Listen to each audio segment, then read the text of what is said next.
Indonesia, a country with rich natural resources, has 37 provinces. One of them is South Sumatra.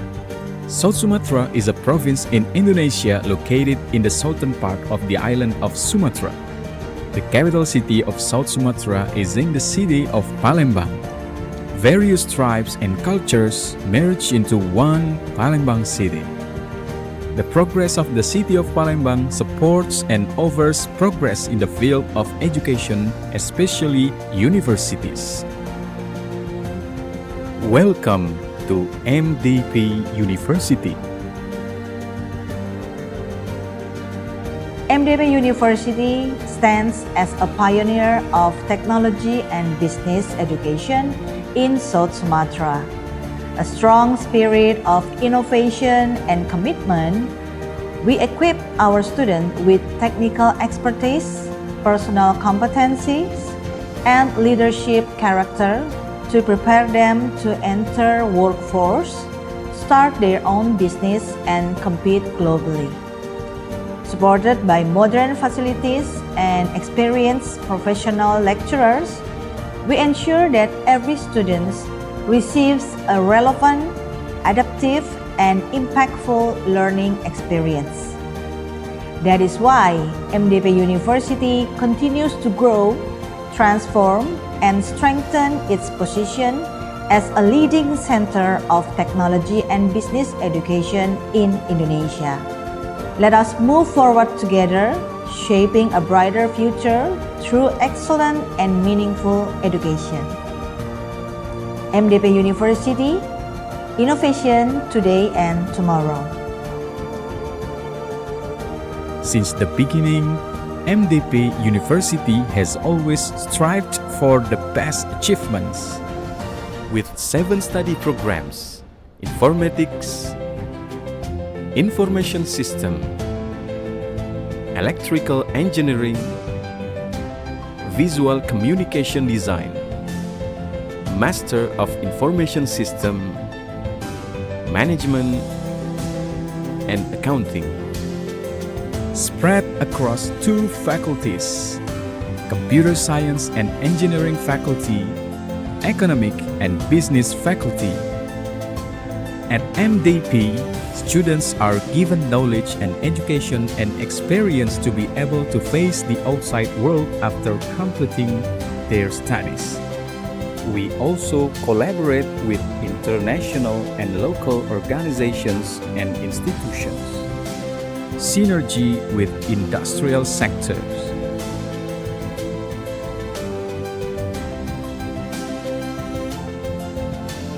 We also provide our students with various facilities and activities so they can develop both academically and non-academically.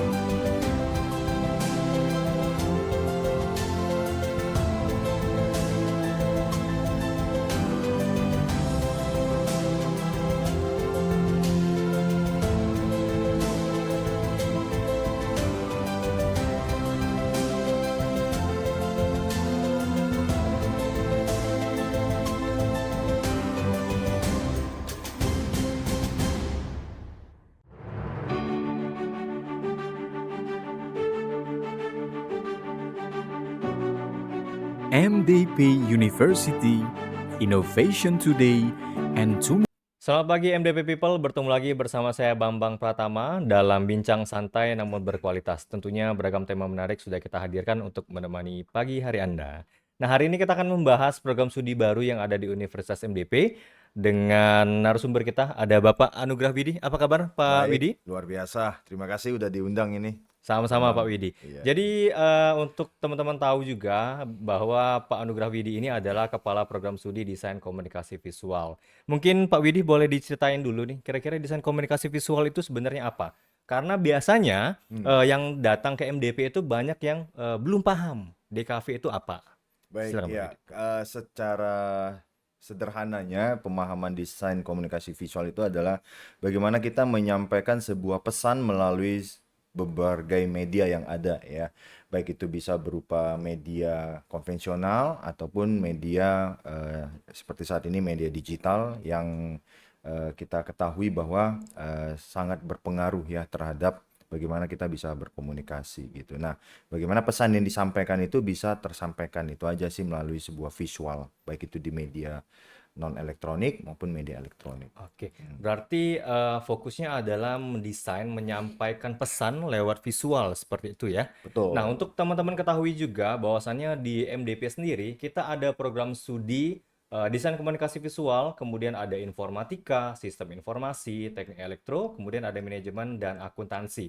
Untuk magisternya juga kita ada magister sistem informasi. Jadi kalau misalnya teman-teman berminat nanti bisa chat aja di WhatsApp-nya kita atau DM di Instagram kita. Nah, tadi Pak Widi sudah jelaskan secara singkat desain komunikasi visual itu nanti seperti apa. Apa yang membedakan program studi DKV kita, MDP khususnya, dengan kampus lain? Baik, ya.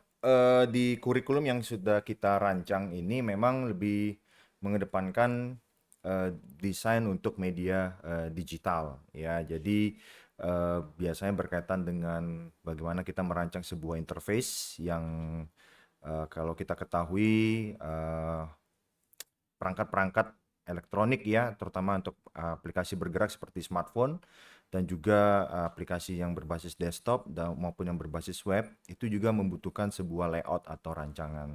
Nah, kita keunggulan kita adalah di bidang itu ya, di bagian itu terutama di bidang UI UX.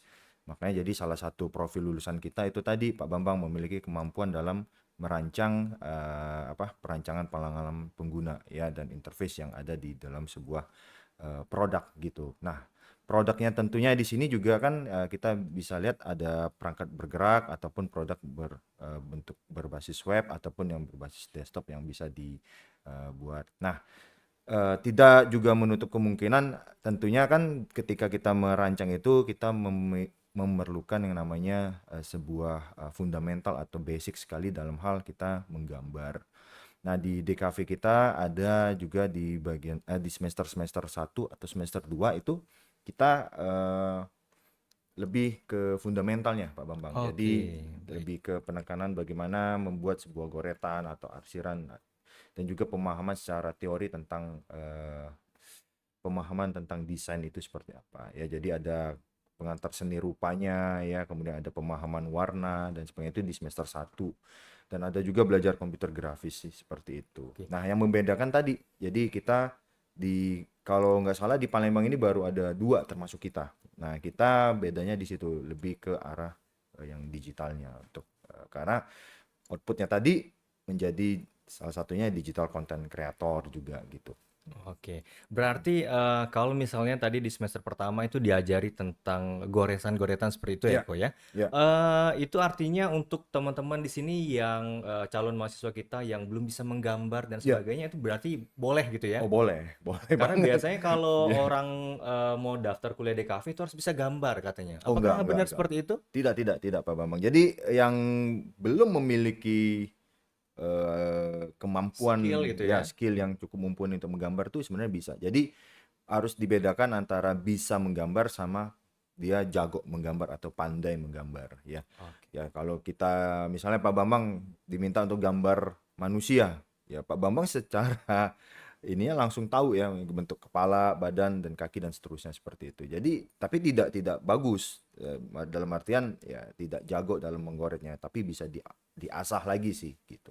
Oke, Nanti. berarti sesuai dengan imajinasi masing-masing gitu Betul. ya. Jadi walaupun belum bisa menggambar, itu tetap bisa ya gabung di Oh, kafe. bisa banget, Jadi bisa banget. beda jago sama belum bisa menggambar. Seperti itu ya Pak Widi. Iya. Oke. Nah, Pak Widi tadi kan sudah bahas tentang UI UX juga ya. Salah satunya profil lulusan kita nanti lebih ke digital content creator. Kenapa di kafe itu menjadi menarik gitu ya di era digital sekarang? Kenapa menarik ya? Kalau kita lihat industri sekarang ya, apalagi industri periklanan juga lebih condong ke konten-konten digital. Apalagi pengaruh medsos itu kan sangat luar biasa ya, Pak Bambang. Kalau kita lihat dalam beberapa minggu kemarin, itu kan ada demo besar-besaran ya, sampai muncul kampanye dengan warna pink Hijau. pink dan hijau Ya. ya, pink brave dan hijau apa gitu ya kemarin. Nah, jadi ini yang menjadi salah satu pesan yang ingin disampaikan atau kampanye yang ingin disampaikan oleh para mahasiswa ya melalui sebuah media digital. Nah, itu tersampaikanlah melalui medsos.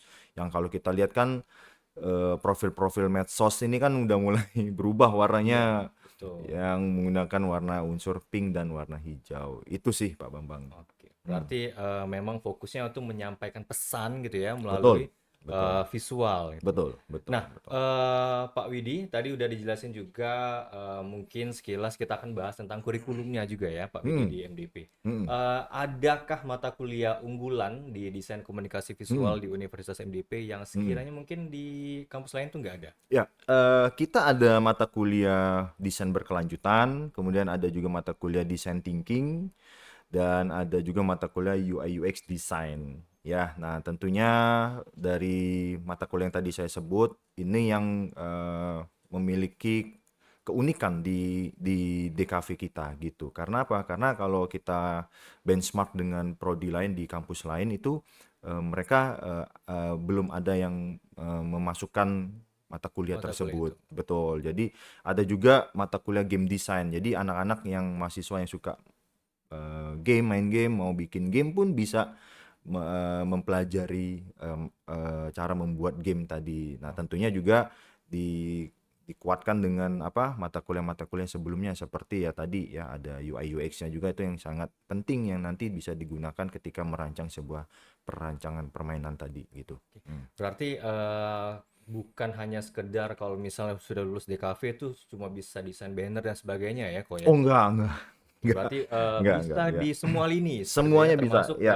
ke Hmm.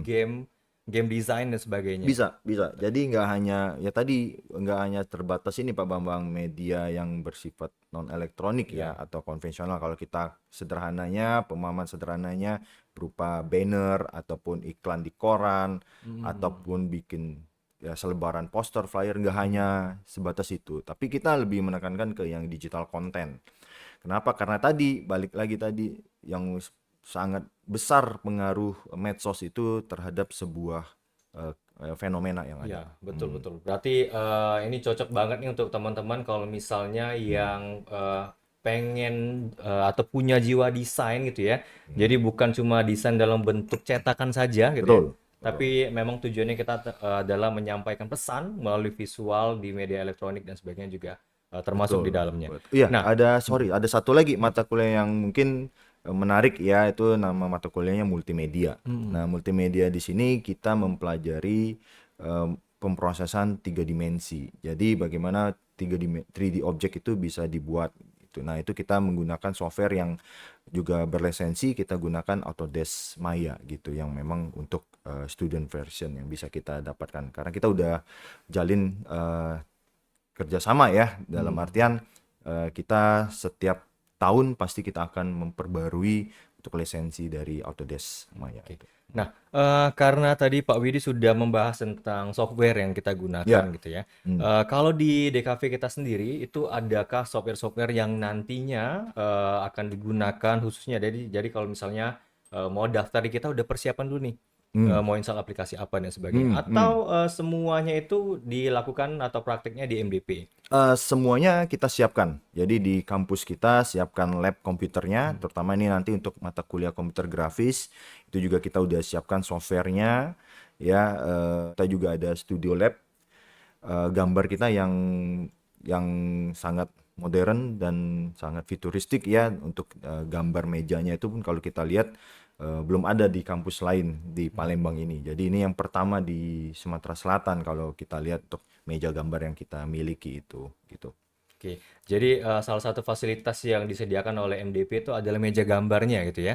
Ya, Meja gambar. fasilitas pendukung ya, Ya, betul. salah satunya meja Penunjangnya. gambar yang cuma ada di MDP gitu ya, di Sumatera Selatan atau Di seperti apa? Sumsel ini baru di MDP Nah, yang untuk ada. teman-teman yang penasaran meja gambarnya seperti apa, bisa lihat ini fotonya. Iya, nanti lihat langsung ya.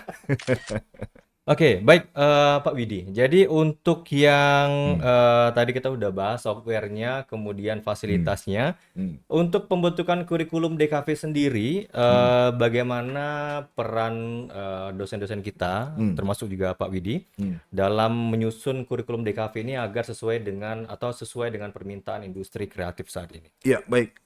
Menarik ya. Jadi eh, penyusunan kurikulum di Prodi DKV ini kita melibatkan beberapa stakeholder dan juga asosiasi ya. Salah duanya itu ada IDEA dan Asprodi DKV. Hmm, Jadi kebetulan juga kita sudah menjadi anggota dari Asprodi DKV.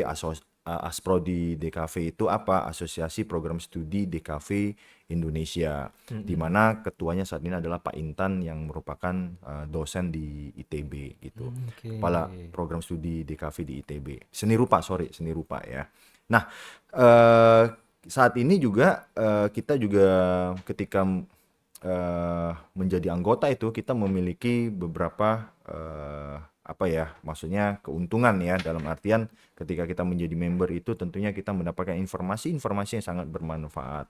Nah, kemarin juga barusan kita Zoom meeting, ada namanya Festival Pinastika, itu di mana festival itu adalah sebuah festival yang sudah berada sejak tahun 1999, Hmm, di mana di dalam festival atau yang kita kenal tadi Pinastika tadi itu berbagai macam industri ya itu hadir di sana, dan untuk menyerap mahasiswa-mahasiswa dari program studi di kafe agar bisa langsung magang di tempat mereka gitu. Jadi oke. memang kita sangat beruntung sekali nanti juga mahasiswa kita memiliki kesempatan ya untuk bisa mengikuti program dari Pinastika tadi ya, salah satunya magang di industri-industri itu dan juga bisa mengikuti lomba. Jadi nggak hanya mencari mahasiswa ya atau lulusan dari prodi kita, tapi juga nanti bisa untuk ikut lomba-lomba yang setiap tahun diadakan oleh Pinastika itu. Nah, dalam penyusunan prodi di kafe ini juga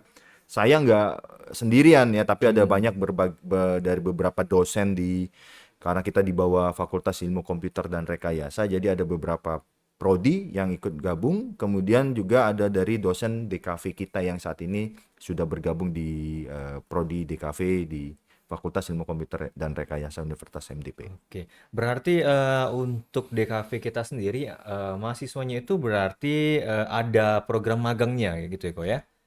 Ya, ya nanti kan itu berkaitan dengan KP ya Mhm. nanti. Tapi nanti Kerja di praktik semester seperti itu akhir tapi ada ya gitu ya? betul. Pasti nanti akan ada kita buat. Oke. Hmm. Nah, untuk tadi kan sudah bahas tentang mata kuliah, Ya. fasilitas, dan fokusnya sendiri kalau DKV kita sendiri Hmm. itu apakah hanya sebatas mendesain saja atau ada yang lain misalnya animasi dan sebagainya? Ada. Jadi kita komplit ya, kalau biasanya kan paket komplit. Tadi untuk yang namanya digital content creator. Mhm. Jadi nggak hanya desain, tapi kita juga ada namanya motion grafis ya. Kemudian belajar juga audio visual ya. Jadi benar-benar kita all in one paket gitu ya.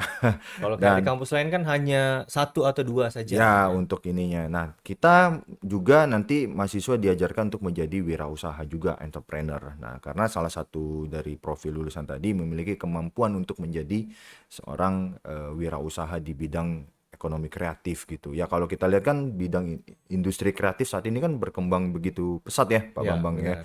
Dan juga apalagi ada muncul namanya sport tourism, kita juga bisa gandeng dengan UMKM-UMKM yang ada ataupun dengan komunitas-komunitas olahraga untuk kita bikin kampanye, ya itu bisa ditindaklanjuti untuk kreativitasnya gitu ke depannya. Seberapa besar sih Pak Widi peluang lulusan DKV di Hmm. era saat ini, khususnya di bidang industri kreatif? Sangat besar ya. Mungkin ada muncul kekhawatiran ada munculnya AI. Ya, Mhm, kalau betul. kita Karena lihat saya kan, tadi mau bahas juga sebenarnya Pak Widi. iya, kita ketahui dengan adanya prompt yang menarik, kita bisa buat gambar yang kita Instan ya. instan yang kita inginkan. Tapi itu tidak menjadi sebuah hambatan ataupun ancaman sebenarnya.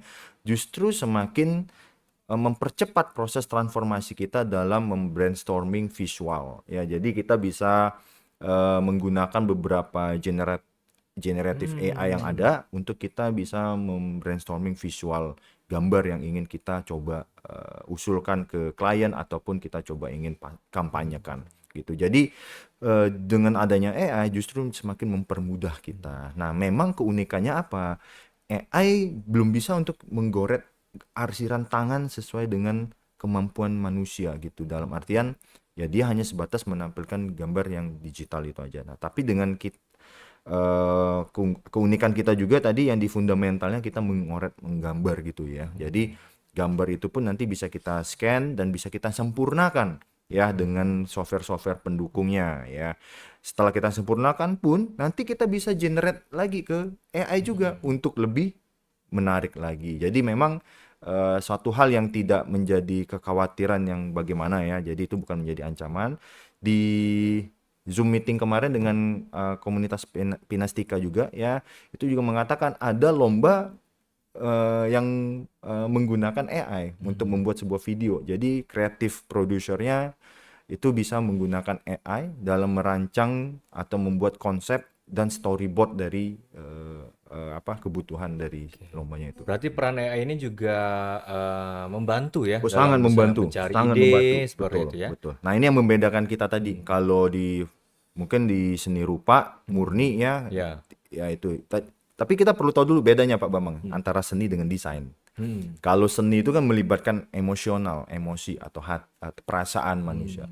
Tapi kalau desain ini sebuah konsep yang memang kita rancang di awal gitu, dalam artian tersusun ya.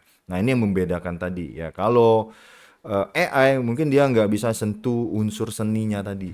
Tapi kalau misalnya kita desain, kita bisa menggunakan AI. AI bisa menyentuh di unsur desain itu tadi. Nah, ini menariknya gitu. Ya, menarik ya. Jadi DKV sendiri kalau di MDP tadi udah kita bahas juga secara kompleks, itu akan mempelajari semuanya termasuk desain, animasi juga, ada game design juga gitu Ada. ya.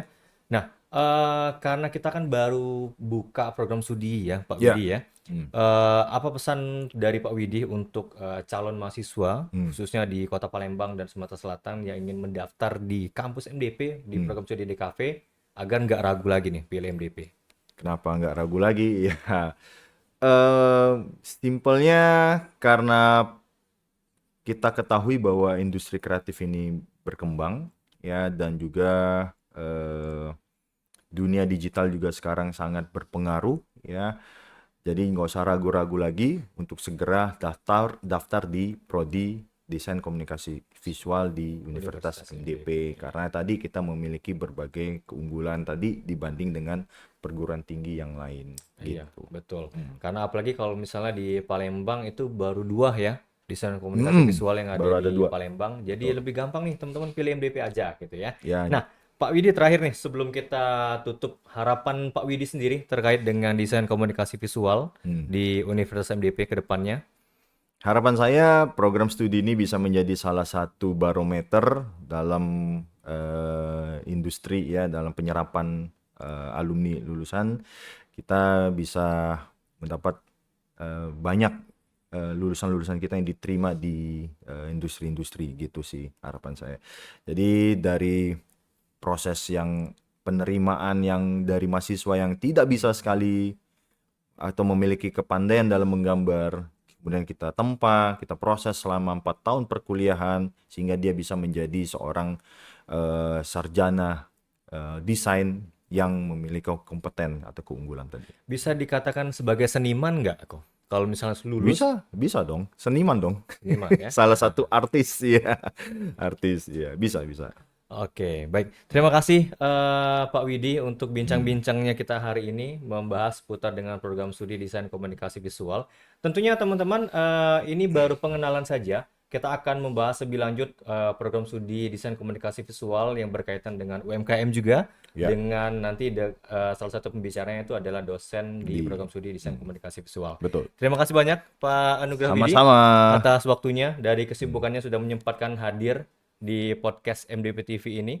Mudah-mudahan teman-teman di sini jangan ragu lagi untuk kuliah khususnya desain komunikasi visual di Universitas MDP. Saya Bambang Pratama pamit. Assalamualaikum warahmatullahi wabarakatuh. Seruput dulu kopinya. Siap.